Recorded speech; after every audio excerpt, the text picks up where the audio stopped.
Welcome to Next Round with the Pacific Research Institute. I'm your host, Romina Ichon.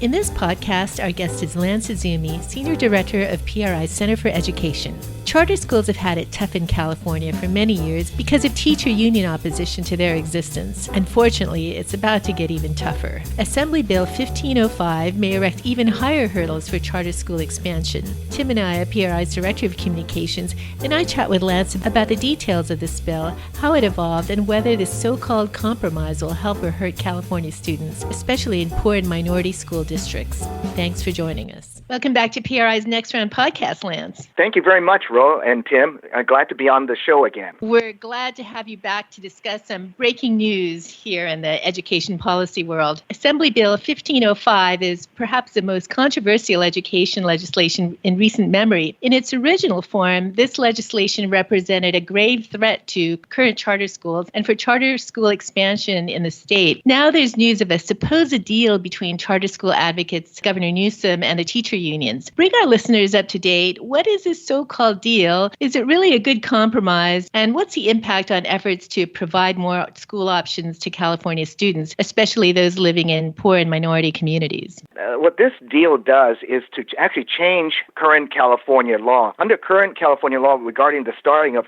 up of charter schools, what you have is two criteria by which the petitioners for a new proposed charter school would have to meet. One is that the new charter school would have to be financially viable, and secondly, that the charter school should have a sound academic program. Now, what this compromise supposedly does is to add in a new criteria of the fiscal impact of the proposed charter school on the school district. And if it is found, according to the school board, the local school board, that the proposed charter school has a negative financial impact on the school district, then the school board is then allowed to deny that charter. That is not the case under current California law. And of course, given the fact that most school districts are going to try and find some type of financial impact of the proposed charter school on their districts, it's going to be used basically to stifle any new creation of charter schools throughout California. Lance, we know that teachers' unions have always hated charter schools because they don't want any competition to their education monopoly. Now, for years, it seemed like there was bipartisan support both in the legislature and across the state for charter schools. Yet this year, it seems that unions and their allies in the legislature have succeeded in chipping away at charter school autonomy with this and legislation that was passed earlier this year. So in your view, what's behind the sudden success for the opponents of charter schools this legislative session? Well, I think all of it has to do with who occupies the governor's chair right now.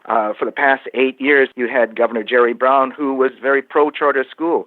He vetoed a lot of the anti-charter school legislation that you see now making its way through the legislature. And you would always have, the charter school proponents would always have the confidence that they had the ultimate backstop in a veto by Governor Brown. Now, however, you have Governor Newsom, who is not only endorsed by the California Teachers Association, but who is also, from the get-go, what you would at least say had antipathy towards the charter school movement because of the fact that the Charter School Association and some of its allies were very upfront in opposing Newsom and supporting his rival, the other Democrat in the race, Antonio Villaraigosa, the former mayor of Los Angeles. And so because of that, the Charter School Association and the charter school movement started off behind the eight ball when it came to the Governor Newsom, and therefore set up this current situation where you have not only the unions being as strong as ever, in fact, they're the largest spending lobby in Sacramento, but also, too,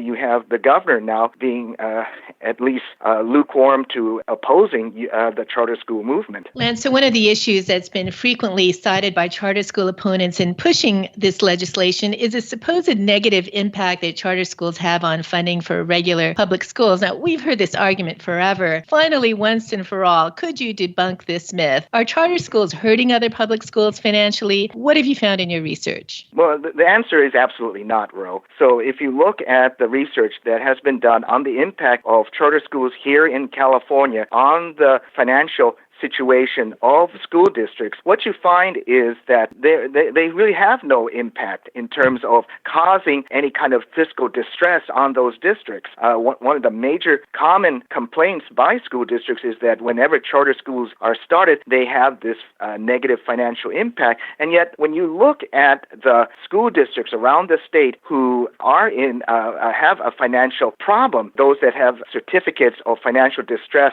from local county offices of education, what you find is that charter schools have no impact, and they're not the cause of that fiscal distress. What is the cause of the fiscal distress? It's actually the union contracts for teacher salaries that have been negotiated by those local districts and approved by the local school boards, and also the pension and health care costs for retirees that those districts have been responsible for. All of those problems are self-inflicted wounds.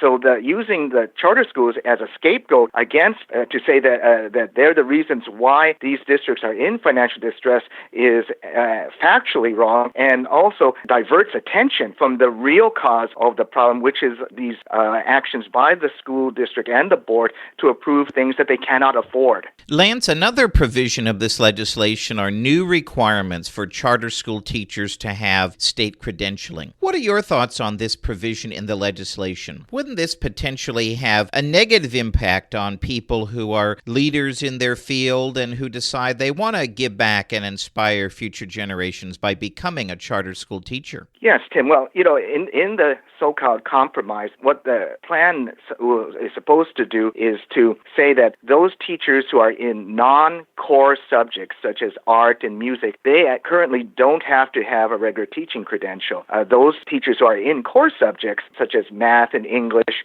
and science, they do regular teaching credential.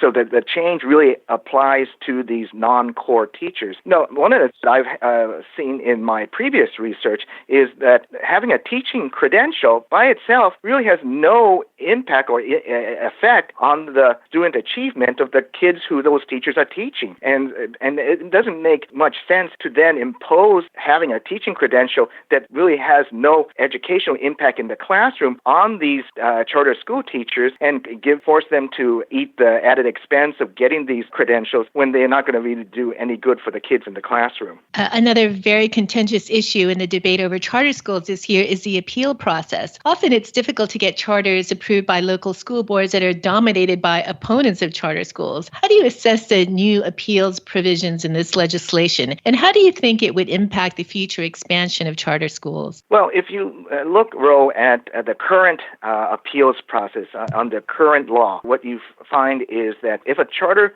petitioner, those people who want to start a new charter school, get an adverse decision from the local school board, they can appeal that decision to the county board of education. And if they get a bad decision there, they can then appeal that to the state board of education. Under this new compromise, there will still be appeal to the county board of education, but there will be very, very limited appeal to the state board of education. There will only be appeal to the state board if it's shown that the local school board and the county acted in some arbitrary fashion. Now, that hasn't really been defined yet, but it probably will be under a standard that makes it very unlikely that you're going to be able to appeal bad local district and county decisions to the state board of education. So what this does, first of all, is that it puts in jeopardy all of those charter schools that actually are operating right now under the direction or the approval of the state board of education. There are nearly 30 of those charter schools around the state. And so once this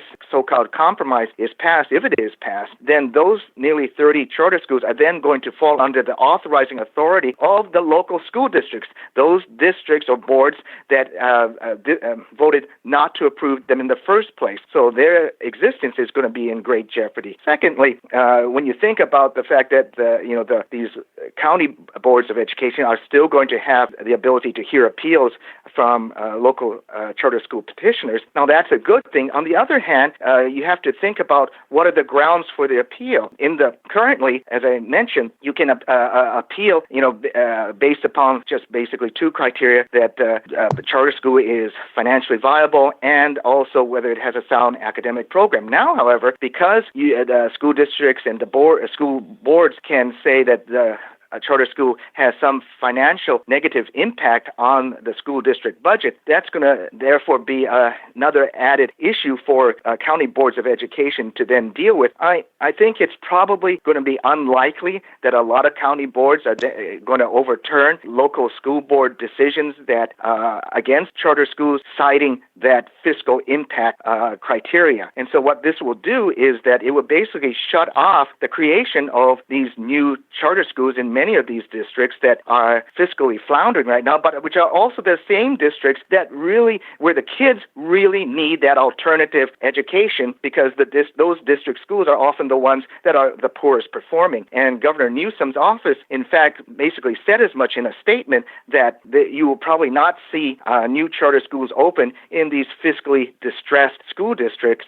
And, that's going to not only cut off this avenue for a better education to the kids in those districts, but it's also going to be a real disincentive for these school boards to then approve any local charter schools. Lance, in the wake of the Janice decision, which the U.S. Supreme Court ruled that union members no longer have to pay union dues and can opt out of paying those dues, do you think that has anything to do with this more aggressive behavior by the unions? Do you think that they are afraid of losing membership thanks to Janice, and this explains their war on charter schools? Yes, I do think, Ro, that the Janice decision does have a role in this new heightened aggressiveness and anti-charter stance by the unions. The unions have always been against charter schools, but ever since the Janice decision was handed down, they have gone into hyperdrive against charter schools. When you look at the teacher strikes that have been fomented around the country, you see that the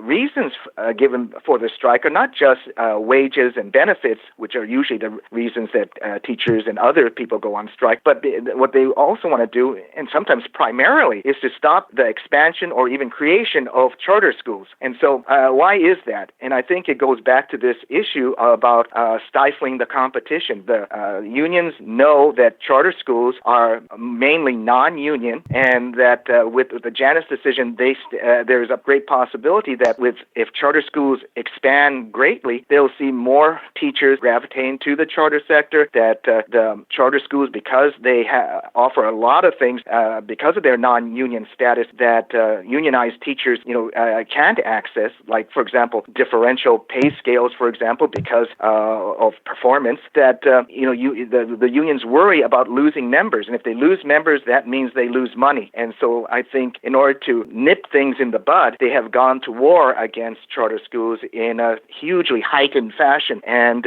it's a way to prove to their members, at least superficially, that they're working on their behalf, when actually, if you look at how charters treat teachers, they treat them very well, and offer them many benefits that the regular unionized teacher force can't. Lance, as we close here, there will surely be a lot of Monday morning quarterbacking on this legislation. If you're a supporter of charter schools and want good educational choices for every student, it seems like this is legislation where there really is no compromise that would be acceptable. So what are your final thoughts on this deal and how it came about? And what do you think for next year? Do you think it paves the way for future restrictions and regulations on charter schools, in the rest of the legislative session and in future sessions? Well, I think that, let me deal with the last part of your question first, is that I do think that this is not the last that you're going to hear from the teacher unions in their efforts to chip away at the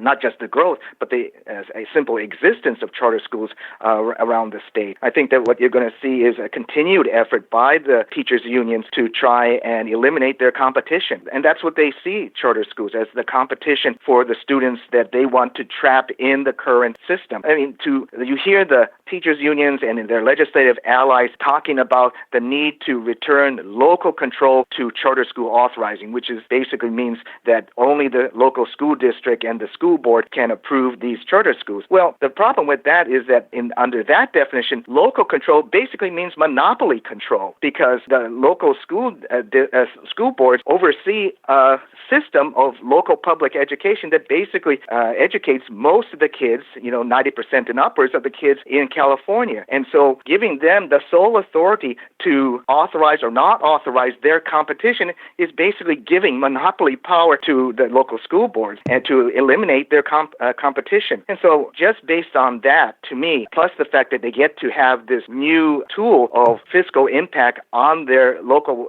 district budgets, that between these two forces, both philosophical in terms of monopoly and also practically in terms of the fiscal tool, that it's a bad deal. And that what you're going to see is a lot of kids who would like to be in a charter school not get that opportunity because of this deal. If you think about, for example, in the great movie Waiting for Superman, the documentary about charter schools that the Academy Award-winning director Davis Guggenheim released a number of years ago, what was it all about? It was all about kids, individual kids from around the country who couldn't get into a charter school because of waiting lists. Well, those waiting lists are going to become even longer because there are not going to be virtually any new charter schools, or very few charter schools, authorized under this new regime. And I think that is a travesty and a tragedy for the children of California. Thanks so much, Lance. Thank you. Special thanks to Lance Izumi and to Tim Anaya. For listeners who would like more information on charter schools, read Lance's book, Choosing Diversity, which is available on Amazon.com. If you like this episode, please tell your friends to subscribe to PRI's podcast at iTunes, Google Play, Stitcher, or TuneIn. And please do us a favor and give us 5 stars. You can also listen to our podcast on PRI's YouTube page, youtube.com/Pacific Research 1. That's the number 1. Thanks for listening. I'm Rowena Ichon. We hope you'll come back again for Next Round with PRI.